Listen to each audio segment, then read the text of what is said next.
Hello বন্ধুরা, আবার আজ বানাতে চলেছি কুল মাখা।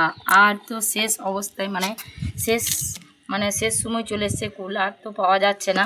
তাই ভাবলাম এটা হচ্ছে দেশি কুল আর এটা হচ্ছে নগরী কুল। চলো কেটে নিয়ে এটা একটু দেবো কুলের মধ্যে।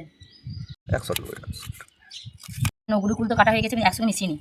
আর তার সঙ্গে কী দিচ্ছি তোমরা একবার দেখতে থাকো। এর সঙ্গে দিচ্ছি গোলমরিচ, নুন, আর এখানে মাখানো আছে একটু কাঁচা লঙ্কা, মানে লাল কাঁচা লঙ্কা, সবুজ কাঁচা লঙ্কা আর নুন, ধনেপাতা সব মিক্স করবো। তার সঙ্গে দেবো লেবু। চলো দেখতে থাকো কী মাখাচ্ছি আমি।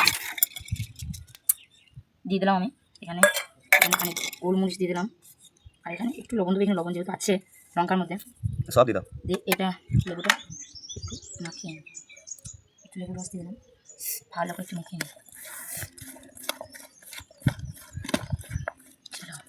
বন্ধুরা মাখানো তো হয়ে গেছে, চলো খেয়ে দেখি কেমন হয়েছে। আজ একটু অন্যরকম করে মাখালাম। কি টেস্ট গো, দেখে নাও ভালো করে। আমি মুখের মধ্যে ভরছি।